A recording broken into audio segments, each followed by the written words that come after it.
Hi guys, I'm Umar Top Boxer Sadiq, professional super middleweight living in London. I was born in Nigeria and in 2016 I was in the Olympic team. In 2017 I turned professional, promoted by Hall of Fame promoter Frank Warren, one of the biggest names in world boxing. I model and I've started alongside David Beckham. I vlog to give you all an insight into the life of a boxer. I also entertain in and out of the ring to spread love and lots of good energy. So this is me guys, I promise to give you guys all unfiltered access to the life of a top boxer. Bring them out, bring them out, bring them out. Welcome to this week's edition of the Top Boxer vlog. As you know, the last Q&A session that I did was July 2018. A lot has happened since then. So I've brought you here to Repton Boxing Club where I train as an amateur and now I'm training as a pro to answer the questions that you guys have got for me. So without further ado, let's go.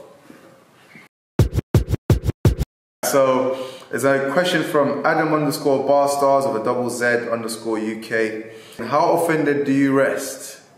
Well, I hardly ever get offended, I'm joking. Now clearly he means how often. The answer is, it varies because there's an ideal rest period, right? Ideally I want to rest 7 to 8 hours a night and then get about an hour's nap during the day. And then I have a rest day once a week and 6 days of training. But as you might be able to see right now, my eyes tired as shit because I've not been able to squeeze in the right rest that I've wanted to. But that's the nature of the game and I'm getting back on top of it. I've got 7.5 hours sleep last night. So back on track, back on track. PT_Toms. What do you eat right before your fight? Answer is right before my fight I don't actually eat because you don't want to be bloated going into the ring. So what I tend to do is I drink like a lot of water, I have some coffee. Actually no, that's a lie. I do have flapjacks or something oat related in the change room, just like in small bites so I can just nibble on. Yeah, it won't be a meal because my last meal before I fight is usually like 5 hours before. Empty stomach is a hungry and angry stomach. You need that killer instinct. Woo! Ben Greggs with a Z. What's your pre-fight meals in the day of a big fight? In the morning, I'd usually be in a hotel anyway, so I'd have a buffet breakfast. Get some sausages in there, some toast, some beans, a lot of mushrooms, For lunch, I'd go out and I'd have something like a pasta. What did I have last fight? Franklin Benny's. Yeah, but what did I order? Everything on the menu. No, that was Al. Yeah, that was Al. I had Frankie and Benny's vegan burger. But anyway, you get the idea. I just try to get loaded up with some white carbs, just for the energy, quick release and energy, insulin spike, all of that stuff. Woo! Next question is from, I hope I'm saying this right, so forgive me if I'm not, Mishari_Algamdi. And his question is, hey Umar, 2 questions.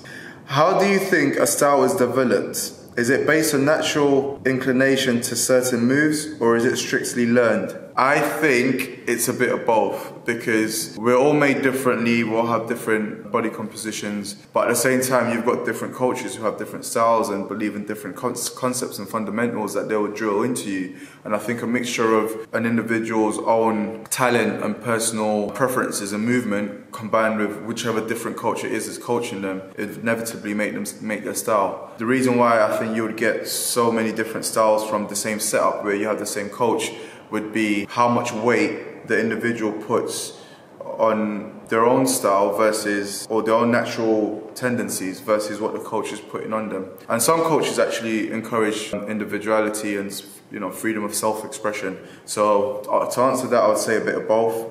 And the second question is, and how do you balance school, uni with boxing? The way I look at it is, you do it by sacrifice, because I did do it. I was boxing as an amateur, and as an elite amateur as well whilst I was at uni. And the only way I made it work was by prioritization and being disciplined. So I have a few discipline tricks that I use to keep me efficient. One of which is, if I've got to do something and I don't feel like doing it, I ask myself 3 questions, and the first question is, if you don't do it now, would you have to do it again anyway? And if the answer is yes, then the next question is, if you do it later, would it be any easier than it is now? And if the answer is no to that, then my next question is, why are you not doing it now? And typically, you know, if you're going to be honest with yourself, you'll just get up and do it. The other element of it as well, I think, is prioritization. You would have to sacrifice, and you just need to work out what's important to you, what's most important to you. More than likely, there would be enough time to do uni and boxing, but you might have to sacrifice, you know, some social events, playing PlayStation till late, or watching another episode of a TV series, or anything, or any variation of that, and I think you get the idea. So I think it works through careful planning, through discipline, and through prioritization.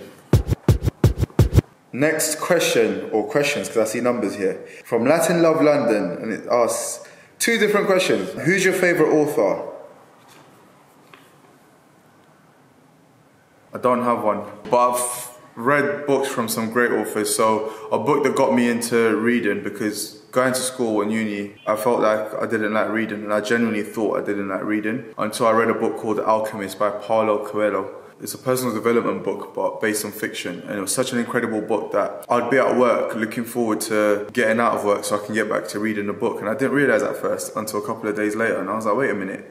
I am genuinely looking forward to getting back to reading this book. I actually enjoy reading. But also I like Malcolm Gladwell because he sheds light on a lot of things but backs it up usually with a lot of deep research. Napoleon Hill, for obvious reasons, personal development and what have you. There are quite a lot to mention actually. I'm just going to leave it there, otherwise the list will go on. But I don't have a favourite author. I have a list of authors that I value and appreciate. The second question is, how many bags of popcorn can you eat in one sitting?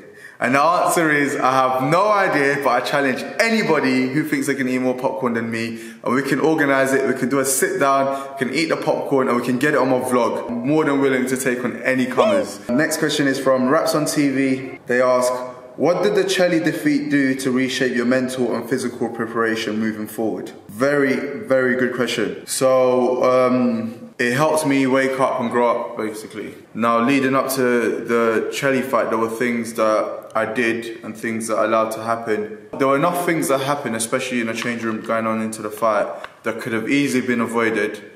Basically, there were enough things that were evident to me before the fight that a wiser person would have acted upon, but I allowed it to continue. Because of that defeat, I've had a rude wake-up call that's made me now feel like if I see something that I don't think is working for me, rather than thinking of other people's emotions and how other people may feel, or what it might do to the relationship, but just speak up and fix what's got to be fixed, because ultimately I've got to look after me first. Another thing that it's done to help me is the fact that so many people spoke about the fight and still do. So that was reinforcement in that I should continue to be original in what I do leading up to fights and in the process of generating interest. But also another lesson was, if you drum up the interest, you better fucking deliver.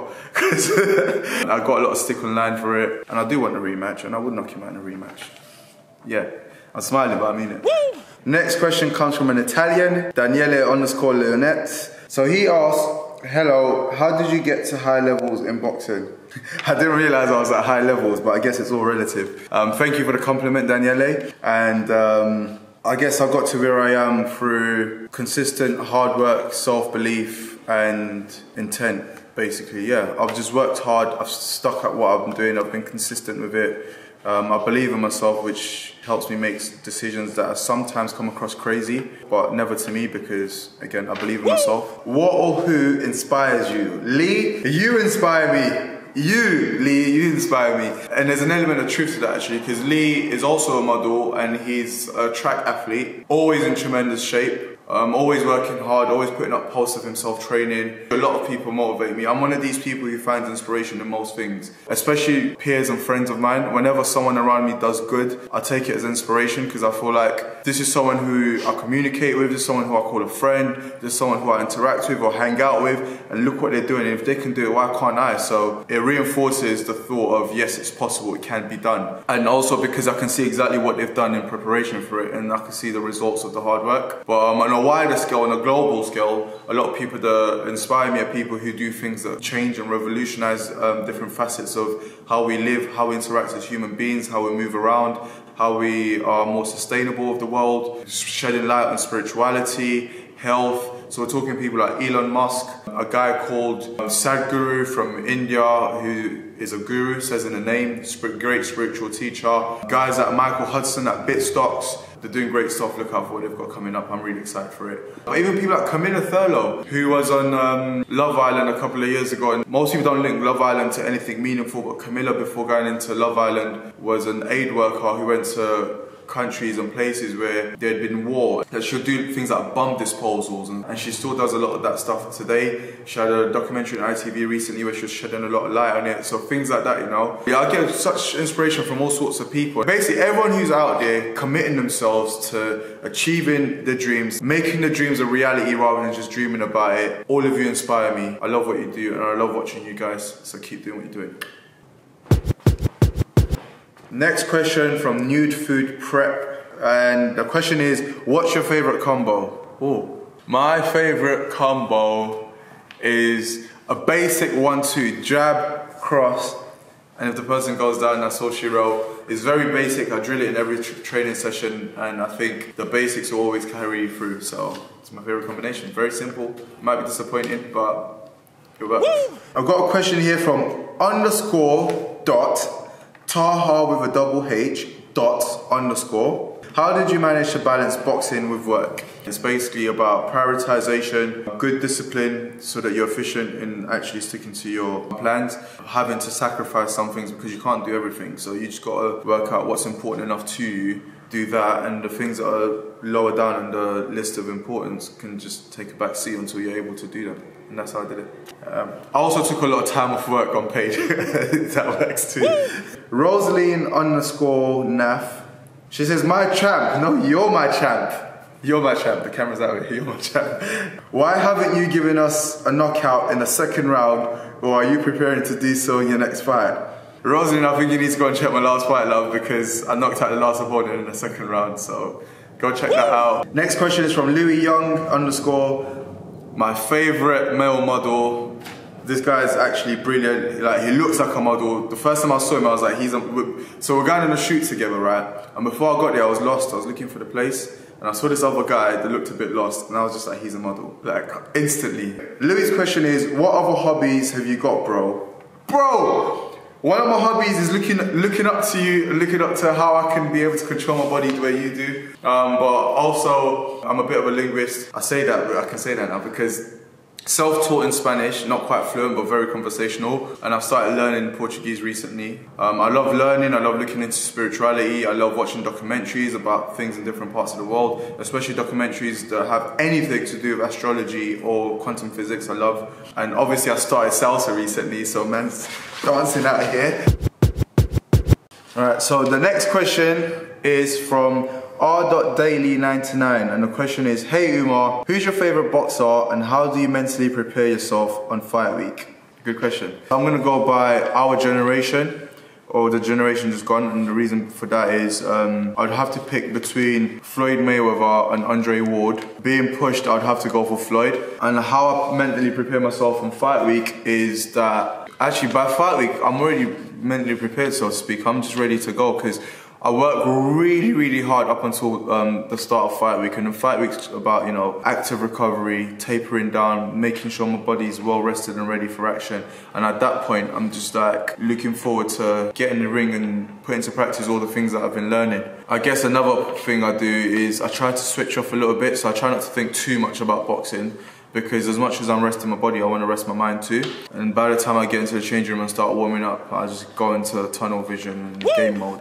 Next question, Zach Smith 94. He says, yo man, I have to ask with regards to your training, how do you deal with the down days? If you have any, do you have your doubts, or are you so driven, nothing will make you waver? Zach, every single person that I know has down days. I think my down days are quite different to most people's because I'm typically such a positive-minded person. For me, a down day is just like not having a lot of energy, basically. But I think the lowest days I had was after the Zach Chelly loss, actually, because my ex at the time, I used to live with her, we broke up and she was moving out. I just lost the fight. I left my coach because we couldn't see eye to eye. I was left thinking, when is my next fight? Who's gonna train me for it? And everything at home is so different. What does this mean? And also now the rent has gone up. Eventually what I did was I just went away for a week on my own to self-reflect, and I came back really fully charged. I meditate quite a lot, and I do watch a lot of motivational talks and spiritual talks, and in the process of doing all of these things for so long, I've learned quite a lot of good tools to help pick me up. So one of the things is I recognise that happiness comes from within and not from without, and I recognise that a lot of people say that. Actually, a very simple way to put it is things happen to us And whether they're good or bad is our decision. Living my life by philosophies like that, having a bit of a stoic mindset all helps. So when things that are challenging happen, I tend to just always have that faith and confidence in that it's for the best. There's always a reason to be happy as well. For example, I'm speaking, I'll give thanks for speech. I've got my sight, I give thanks for sight. I'm healthy, I give thanks for health.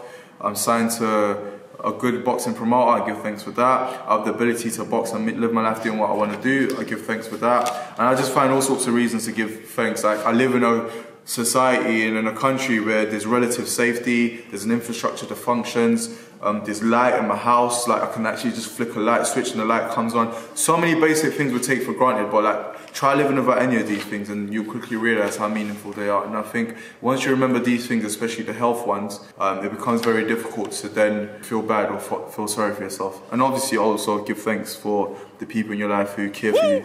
There's a question here from Reese Dimech_athlete. How do you make the weight? How do you make the weigh-ins, man? I find it so hard to drop weight. Even if I get lean, I still hold the weight in muscle mass. For me, actually, I'm naturally a skinny guy. If you look at some of the pictures, of some of my throwback pictures, you see I was even skinnier. I think I've only got the definition I have because of boxing. My predicament is actually the other way around. Even now, I'm only 2 kilos off of my fight weight. I'm now, what, 4.5 weeks out from the fight. I just started camp half a week ago. I'm basically already on weight. Fortunately, I make it quite comfortably, but I think a lot of the things that help are, for starters, eating a vegan diet. Secondly, I drink a lot of water. I go through at least 4.5 litres of water a day. Besides that, I'm very honest with my diet. You know, I don't believe in cheat meals. In short, the answer to your question is, have a good diet, drink plenty of water, get plenty of consistent rest. And by consistent, I mean going to bed and waking up roughly the same time every day. But leading up to when you're supposed to lose water retention, for the final week, I'd say avoid foods that take long to process and pass through your body. So like, you know, whole grain foods, and then things like salt, sugar, just things that hold water basically. Oh, so next question, Spider-Mum16, it's quite an interesting name. How does salsa help you with boxing? It makes me happy, it gives me joy. I realized during quite a few interviews I did with some media outlets, when they asked, what do you do when you're not boxing? I barely ever had a question, an answer for them. And I realized then that I actually don't have a hobby, which I was okay with, but I've always wanted to learn salsa. It helps me in regards to developing new neural pathways or more neural pathways that allow me to learn more and quicker. Developing neural pathways that help me in remembering sequences and picking up new things to do with coordination. And obviously in light of coordination, we're talking footwork, which is quite documented. Dancing helps with footwork. But yeah, for the most part, it's just something to unwind a bit, so I'm not always so intense on boxing, and I really enjoy it. Right, so next question from Andy_Lionel_Dem. Who would your dream fight at Super Middleweight be? Current or present? And the answer is, I don't have a dream fight because I've learned through watching boxing over the last 11 or 12 years that a lot of fights that you might look at and think are going to happen actually end up not happening. Shout out this guy. I would hate to fight him. I think he'll be the undoing of me if I was to ever fight him, because he's a formidable force in any division. He's been known to knock out heavyweights, and he's only a super middleweight. Basically, so long as I avoid this guy, I'll be living my dream. And besides that, I've got nobody else who I specifically want to fight. I just want to be at the top and fight against whoever the best comers are, and give the fans exciting fights, meaningful fights, fights that people are interested to watch because they genuinely want to see what the outcome would be if I was to fight those people. And you know, these are the fights I want to get involved in and make a lot of memorable moments. Andrew's got a second question, and it's, how do you find your new trainer? How do you feel your game has developed? I find that my new trainer, or trainers, because there's 2 of them now, and they work very well together. There's great chemistry between them. They're on the same page. We have a camp that's free of egos, so everybody can speak up and share their opinion, and it's respected. But at the same time, everybody thinks about their opinion before they share it. You know, for the first time in my boxing career, there's an actual goal in regards to what I should be fighting like, and a vague path that I should be following at this stage of my career, but a clear path that I should be following once I start fighting for titles. So that's exciting to know what I'm working to. It also means that every training session is efficient, it's deliberate, it's very impactful and gives all the results possible. Because again, rather than training that direction today and then that direction tomorrow, and maybe just staying in here where we are the day after, now we've got that direction. Every training session is going that way, and I can already feel the difference in my sparring. You know, my last opponent, I stopped him in the second round, where people who are 2 weight divisions higher than me don't even stop him, and I wasn't even looking for the stoppage. I was just practicing what the coaches teach me. So clearly that's working. Like I said, I'm enjoying the sparring, I'm enjoying the training, I'm enjoying feeling like a better boxer every day. And it's good to be in a camp with coaches who I feel genuinely want to win just as much as I do. And you know, they show that through their actions, through the interest that they have, the enthusiasm in training, the messages they send outside of training. So I think you get the point. I'm very happy. Twitter, but we've got a question here from There's Only One Mo Bullet. It says top 3 most technical boxers in the last 5 years. Oh, that is a great question. Top 3 most technical boxers in the last 5 years. First one that stands out is Lomachenko, and I think he'll stand out for most people. Second one will be Andre. If they've retired, can I add them? If I can add retirees, I'd add Floyd Mayweather and Andre Ward, which is why I like them, because I genuinely enjoy the sweet science and I enjoy picking up on things that unfortunately most people don't actually even look out for. If we're going to talk about current fighters, so we've got Lomachenko, Terence Crawford, Guillermo Rigondeaux, even though Lomachenko beat him, but he was fighting 2 weight divisions up. Tyson Fury, because he does a lot of good things that are in plain sight, but most people just don't see. He's a brilliant, brilliant technical fighter. And Canelo Alvarez, again, another person whose technicality is overlooked. I know a lot of people give him props for being a good boxer, but if you look at what he's actually doing, I rate the guy, I rate his team. I think they do fantastically well, and Ryan Garcia is a lucky person for joining that camp. Woo! Next question is from How Much Lions, and he asks, what's your thoughts on albino people? What kind of question is that? The world is a very diverse place. Nature blesses us with a lot of variety. Albinos are an anomaly in the human race, but they are also a creation of nature. Very beautiful to look at. And one of the things I like about albinos actually is how you look at an albino and what you see is the perfect balance between black and white basically. It's really like black people with white skin and blonde hair. It's not something I've thought of before. It's not something I think of a lot. I was born in Nigeria, and I don't know if you're aware, but in Nigeria there are quite a lot of albinos. I've just always seen them as same as you and I. And then we've got another question here from Chelsea Kelly 2017, and she asked, my question for the vlog, if you had to pick either Denzel Washington or Samuel Jackson, who would you pick and why? Well, first of all, the question is, why am I picking them? If it's in regards to who would I rather look like, we all know what the ladies say about Denzel, so... But if it comes to acting, that's a really hard one because I think they're both brilliant actors. I think between Denzel Washington and Samuel Jackson, we've got 2 of the best actors of modern day. But if I had to lean over to one, I'd pick Denzel, especially when he acts in scenes where he's forced to show any type of emotion. He does it so well, you believe it. Acting, I'll pick Denzel. Looks, I'll pick Denzel as well, so I guess the answer is Denzel.